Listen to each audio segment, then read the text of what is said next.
Hi friends, வணக்கம். உங்கள் advocate பிரபு. இன்னைக்கு நம்ம சட்டமன்ற யூடியூப் சேனல்ல தென்காசி பகுதி சுரண்டையை சேர்ந்த ஒரு ரவுடியா தான் பார்க்க போறோம். அதாவது பாத்தீங்கன்னா அவரே அவர் வாயால சொல்றாரு, நான் இந்த மாதிரி ரவுடிஸ்ல இறங்கிட்டேன், நான் தேவையில்லாம லைஃப் ஸ்பாயில் பண்ணிக்கிட்டேன், ஒரு நல்ல வாழ்க்கை அமைஞ்சது, அழகான மனைவி, அன்பான மனைவி, பாசமான குடும்பம் எல்லாத்தையும் விட்டுட்டு இன்னைக்கு ஊர் ஊரா அலைஞ்சிட்டு இருக்கேன், அப்ஸ்கான் வாழ்க்கைன்னு சொல்லி என் வாழ்க்கையே போகுது. அது மேபி சமுதாயத்துக்காக போனாலும் சரி, நண்பர்களுக்காக போனாலும் சரி, எதுக்காக போனாலும் கத்தி எடுக்கிறது தப்புன்னு சொல்லி அவரே உணர்றாரு. இன்னைக்கு ஒரு வாழ்க்கை ஒரே அப்ஸ்காண்டு ஒரு ஊரா மாறி மாறி போயிட்டு இருக்க மாதிரி இருக்கு. இந்த மாதிரி இளம் தலைமுறைகள் இதுக்கப்புறம் நீங்க கத்தி எடுக்கக்கூடாது. அது ஜாதிக்காக இருந்தாலும் சரி, ஃப்ரெண்ட்ஸுக்காக இருந்தாலும் சரி, எந்த காரணத்துக்காக இருந்தாலும் கத்தி எடுக்கக்கூடாது. இவருடைய வாழ்க்கை ஒரு நல்ல எக்ஸாம்பிளா இருக்கும். இன்னைக்கு நம்ம சட்டமேடை யூடியூப் சேனல்ல தென்காசி சுரண்டை பகுதியை சேர்ந்த ரவுடி மனோஜ் குமார் என்கிற மனோஜ் தேவர் தான் பார்க்க போறோம். அதுக்கு முன்னாடி நம்மளோட சட்டமேடை யூடியூப் சேனலை சப்ஸ்கிரைப் பண்ண பாக்குறவங்க சப்ஸ்கிரைப் பண்ணிட்டு பாருங்க. பெல் பட்டன் நமக்கு ஃப்ரெண்ட்ஸ் எல்லாம் ஷேர் பண்ணுங்க. வாங்க வீடியோக்குள்ள போலாம்.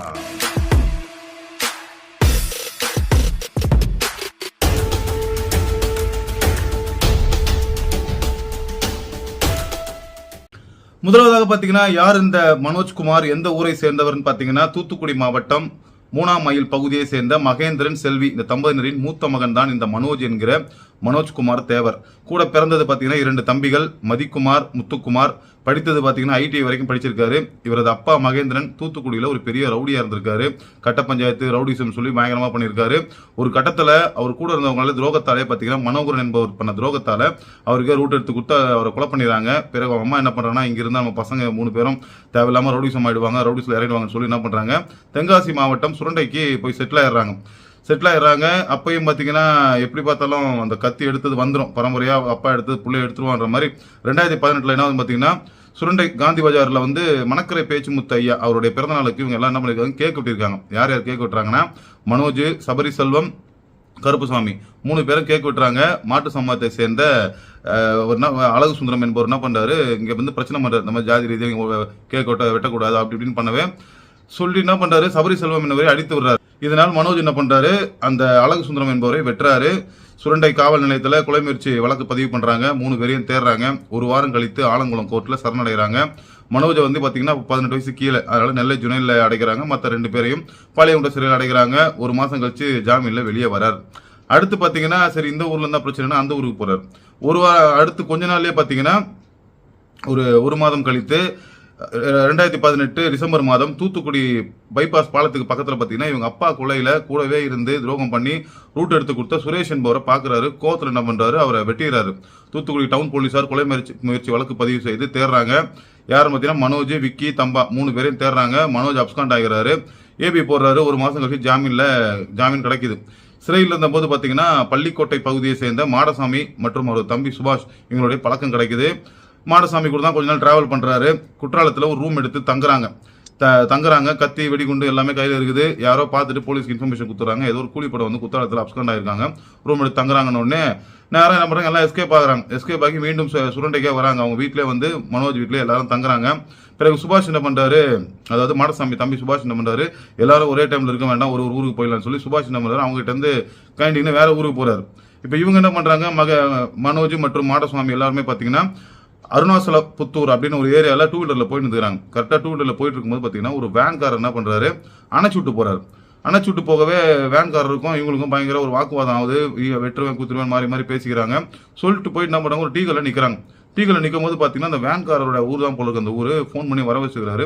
ஒரு 50-60 பேர்கிட்ட வந்துட்டாங்க, சுருண்டாங்க. அதுல ஒருத்தர் என்ன பண்றாரு, மனோஜோட மண்டையில கட்டையால வச்சு வச்சிடறாரு. மண்டை போந்து ரத்தம் ஊத்துது. கூட இந்த மாடசாமி என்ன பண்றாரு, மனோஜை யார் அடிச்சாங்களோ அவங்கள வெட்டிறாரு. பிரச்சனை இன்னும் பெருசாகுது. போலீஸுக்கு போன் பண்றாங்க. கூட்டம் இன்னும் அதிகமாகுது. இவங்களை சூடுறாங்க. உடனே என்ன பண்றாங்க, எல்லாரும் கையில கத்தி எடுத்துறாங்க. மனோஜ், கருவாக்கா கார்த்தி, ராஜா, விருதுநகர் மனோஜ், இன்னொரு மனோஜ் எல்லாம் என்ன அப்புறம் மாடசாமி 4 பேரும் கத்தி எடுத்து என்ன பண்றாங்க, கூட்டத்தை நோக்கி வெட்டுறாங்க. ஏகப்பட்ட பேர் வெட்டுறாங்க. வெட்டிட்டு என்ன பண்றாங்க, வெட்டிட்டு இருக்கும்போது கத்தி எடுத்து வெட்டும் போது போலீஸ்காரன் வந்துடுறாங்க. எல்லாரையும் பிடிச்சிடுறாங்க. கருவாக்கா கார்த்தி மட்டும் எஸ்கேப் ஆயிராரு. சேந்தபுரம் போலீசார் ஸ்பாட்ல வந்துடுறாங்க. எல்லாரையும் பிடிக்கிறாங்க. பிடிச்சி 2 புட்டப்ப வைக்கிறாங்க. கடலூர் போலீஸ் ஸ்டேஷன்ல கஞ்சா கேஸ் போடுறாங்க. ஒரு 2.5 கிலோ கஞ்சா கேஸ் போடுறாங்க. சேந்தமரம் போலீஸ் ஸ்டேஷன்ல பாத்தீங்கன்னா ஆர்ம்ஸ் ஆக்ட் மற்றும் ரூம்ல இருந்து ஒரு 14 மொபைல் போன் எடுக்கிறாங்க. 5 நாட்டு வெடிகுண்டு எடுக்கிறாங்க. ஒரு மோடம் எடுக்கிறாங்க. எடுத்து தெரிஞ்சு போச்சு, எல்லாமே பக்க கிரிமினல்ஸ் தெரிஞ்சு போச்சு. போட்டு என்ன பண்றாங்க, மனோஜ் மற்றும் விருதுநகர் மனோஜ் நாகர்கோவில் சப்ஜெக்ட் அடைக்கிறாங்க. குண்டாஸ் போடப்படுது.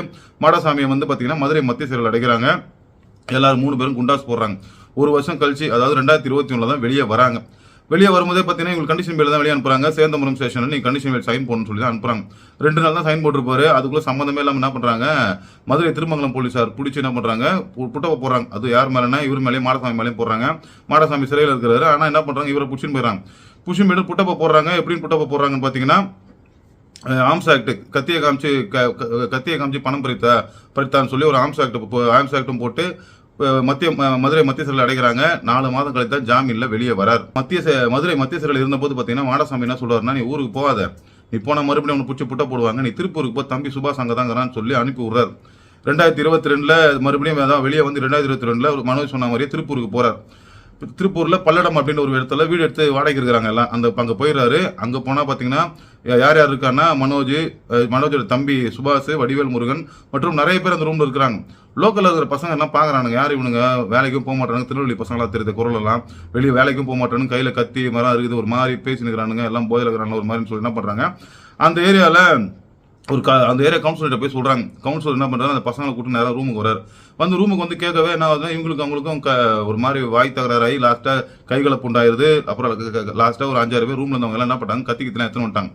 என்ன பண்ணாங்க, கத்தி எடுத்து வெட்ட ஆரம்பிச்சிட்டாங்க. ஒரு 7 திருநாட்சம் வாங்குறாங்க அங்க. அது மட்டும் இல்லாமல் பாத்தீங்கன்னா 5 நாட்டு வெடி கொண்டு வீசிட்டு ஓடுறாங்க. அறிவால எல்லாரும் வெட்டிட்டு ஓடுறாங்க. எல்லாரும் எஸ்கேப் ஆயிட்டாங்க.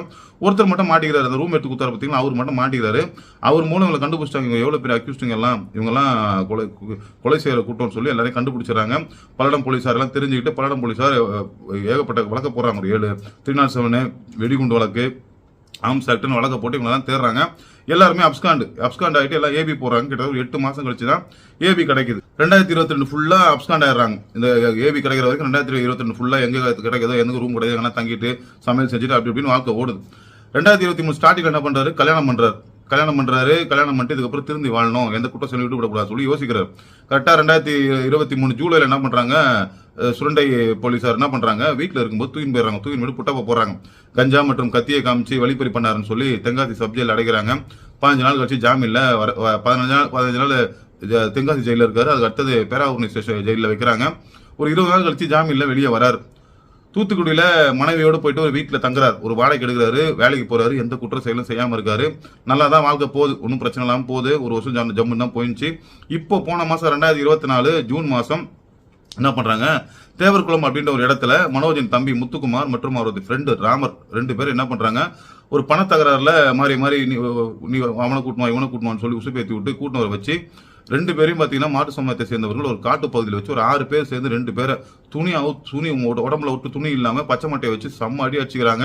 காலெல்லாம் தண்ணிக்கெல்லாம் வந்து ரத்தம் வர லெவலுக்கு ஆகி போச்சு. 2 பேர்ல ஒருத்தர் எப்படின்னா கொண்டுருவேன், எவன் சாவரிங்கன்னு சொல்ற மாதிரி மிரட்டி இருந்துக்கிறாங்க. இந்த மேட்டர் என்ன பண்ணுது, மனோஜ் காதுக்கு போகுது. இவர் என்ன பண்றாங்க, கேஸ்காரங்க 8 பேரை போன் பண்ணி வர வச்சு எல்லாரும் வர வச்சுட்டு வீட்டுக்கு போய் தூத்துக்குடி போயிட்டு கத்தி எல்லாம் எடுத்துன்னு ஸ்பாட்டுக்கு போயிடுறாங்க. எல்லாம் ஸ்பாட்டு கரெக்டா போய் நின்று வெட்டுறது கத்தி எடுக்கும்போது பாத்தீங்கன்னா தேவரகுளம் போலீஸ்காருக்கு இவங்க ஏற்கனவே இன்ஃபர்மேஷன் கொடுத்துருக்காங்க. கம்ப்ளைண்ட் தான் வந்துக்கிறாரு. அவங்க என்ன பண்றாங்க, நேரம் வந்துட்டு என்கிட்ட தான் கம்ப்ளைண்ட் கொடுத்துருக்கீங்களே, கம்ப்ளைண்ட் கொடுத்ததுக்கப்புறம் நீ தேவையில்லாம கத்தி எத்தனை பண்ண ஜாதி பிரச்சனை ஆக போகிறீங்களா, தேவையில்லாம நீங்க 2 மாறி விட்டு சாகுறதுக்கு நாங்க எதுக்குறோம்னு சொல்லி போலீஸ் என்ன பண்றாங்க, திட்டிட்டு என்ன பண்றாங்க, இவருடைய வண்டியையும் கத்தியையும் எல்லாத்தையும் வாங்கி போயிடுறாங்க. அடுத்த நாள் என்ன பண்றாங்கன்னு பாத்தீங்கன்னா தேவரகுளம் போலீசார் வழக்கு போடுறாங்க. அன்னைக்கு எதுவுமே சொல்லாம அடுத்த நாள் என்ன பண்றாங்க, வழக்கு போடுறாங்க. கொலை முயற்சி வழக்கு மற்றும் பிசிஆர் வழக்கு. இவங்க மனோஜ் சைட்ல இருந்து ஒரு 4 பேர் மேல போடுறாங்க. 3 பேர் அரெஸ்ட் பண்ணிடுறாங்க. ஆப்போசிட் சைட்ல மாட்டு சமூகத்தின் மீது பாத்தீங்கன்னா கத்தியை காமிச்சு மிரட்டுதல், ரோட்ல அசிங்கமா பேசுறாங்கன்னா சாதாரண சின்ன புட்டப்ப போட்டு இவங்களுக்கு பெரிய வழக்கு, இன்னமும் இவங்க தான் பண்ண மாதிரி இவங்களுக்கு பெரிய வழக்கு போட்டு அவங்கள சின்ன வழக்கு போட்டு என்ன பண்றாங்க, ஒரு 2 பேரை புட்டப்ப போடுறாங்க. 2 புட்டப்ப போட்டு 4 பேர் அரெஸ்ட் பண்றாங்க, 2 புட்டப்ப போட்டு. தற்போது பாத்தீங்கன்னா இந்த வழக்குல 3 பேர் அரெஸ்ட் பண்ணிட்டாங்க. இவங்க சைட்ல மனோஜ் சைட்ல மனோஜும் அவரோட ஃப்ரெண்டும் மலர்ன்றவங்களும் அப்ஸ்காண்ட் ஆயிட்டாங்க. 2 பேரும் அப்ஸ்காண்ட் ஆகிட்டு இப்ப ஏபி போட்டிருக்காங்க. இப்ப இதான் நிலைமை, அவங்க நிலைமை. அதாவது எப்படி ரவுடிசம் பண்ணும்போது தெரியல, சின்ன வயசுல ஒரு வேகத்துல கத்தி எடுத்துறாங்க, போதை இதில் வெட்டிடுறாங்க, ஜாதிக்காக வெட்டுறது, ஃப்ரெண்ட்ஸுக்காக வெட்டுறதுன்னு போயிடுது. ஆனா ஒரு கட்டத்துல குடும்பம்னு வரும்போது அது எவ்வளவு பேரை பாதிக்குதுன்னு பாருங்க. அவங்க மனைவி இப்ப தனியா இருப்பாங்க, அவங்களுக்கு பாதுகாப்பு கிடையாது, ஏன்னா இவங்க பண்றது ரவுடிசம். அதே மாதிரி அவங்க அம்மாவை எடுத்துங்க, அவங்க தம்பிகளை எடுத்துங்க, தம்பிங்க தேவையில்லாம பாதிக்கப்பட்டு தம்பியை கூட்டமே நிர்வாணமா அடிக்க வச்சு இதுக்கு எல்லாத்துக்குமே பிஹேவியர் இருக்கிறது ரவுடிசம் தான். தயவு செய்து இவங்கள மாதிரி கதைகளை கேட்டு பாருங்க. சின்ன வயசு மிஞ்சி போனது 23-22 வயசு தான் இருக்கும். அதுக்குள்ளே இவ்வளவு வழக்குகளை வாங்குறது, இவ்வளவு ஊரா ஓடுறது, வெடிகுண்ட கையில வச்சு சுத்துறது, கத்தி கையில் வச்சு சுத்துறது சொல்லி ஏகப்பட்ட தப்புகள் பண்ணிட்டாரு. தயவு செய்து இளைஞர்கள் இந்த மாதிரி பார்த்துட்டு நான் சமுதாயத்துக்காக போறேன், நான் வந்து ஃப்ரெண்டுக்காக போறேன்னு சொல்லி இப்ப இன்னைக்கு அவர் ஃபீல் பண்றாருங்க. அப்சான வாழ்க்கையில இருக்கேன் நான், என்னால லைஃபை வாழ முடியல, இளைஞர்களை திருந்த சொல்லுங்க, இதுக்கப்புறம் யாரும் இப்படி வரக்கூடாது, நான் திருந்திட்டேன்றாரு. தயவு செய்து இந்த மாதிரி கதைகளை கேட்டு யாரும் கத்தி இருக்க கூடாது, ரவுடிசம் பண்ணக்கூடாது, போதைக்கு அடிமையாக கூடாது, தேவையில்லாம சின்ன சின்ன பிரச்சனைகளை வெடிகுண்டு வீசக்கூடாதுன்றதுக்காக இந்த காணொலி போடுறோம். இவர் மீது பாத்தீங்கன்னா 10க்கும் மேற்பட்ட குழம்பு வச்சு வழக்கு, 3 அடிதடி வழக்கு, 3 கஞ்சா வழக்கு, 2 வெடிகுண்டு வீசல் வழக்கு, வழிப்பறி 2-3 புட்டப்ப போட்டு வச்சிருக்காங்க. எல்லாம் மொத்தமா சேர்த்து ஒரு 18க்கும் மேற்பட்ட வழக்குகள் இருக்கு. ஒரு முறை குண்டாஸ் தடுப்பு சட்டத்துக்கு கீழே கைதும் பண்ணியிருக்காரு. தயவு செய்து ரவுடிசம் வேண்டாம். இவங்க கதைகளெல்லாம் பாருங்க. சின்ன வயசுலேயே வாழ்க்கையை தொலைச்சிட்டு ஊரா சுத்திட்டு இருக்காங்க. அதனால தயவு செய்து எதுவும் பண்ணாதீங்க. இது போலீஸ்காரங்களும் ரொம்ப நாள் பார்த்துட்டு இருக்க மாட்டாங்க. ஒரு நாள் கூப்பிட்டு கையில் காலை வச்சு விட்டுருவாங்க. வாழ்க்கையே ஸ்பாயில் ஆயிடும். தயவு செய்து ரவுடிசம் வேணான்றதுக்காக நம்ம காணொலி போடுறோம். இவ்வளவுதான் தென்காசி சுரண்டை பகுதியை சேர்ந்த மனோஜ்குமார் என்கிற மனோஜ் தேவர் பற்றிய காணொலி. மீண்டும் அடுத்த காணொலியில் பார்க்கலாம். அதுக்கு முன்னாடி நம்மளோட சட்டமன்ற யூடியூப் சேனல் சப்ஸ்கிரைப் பண்ணா பாக்குறவங்க சப்ஸ்கிரைப் பண்ணிட்டு பாருங்க.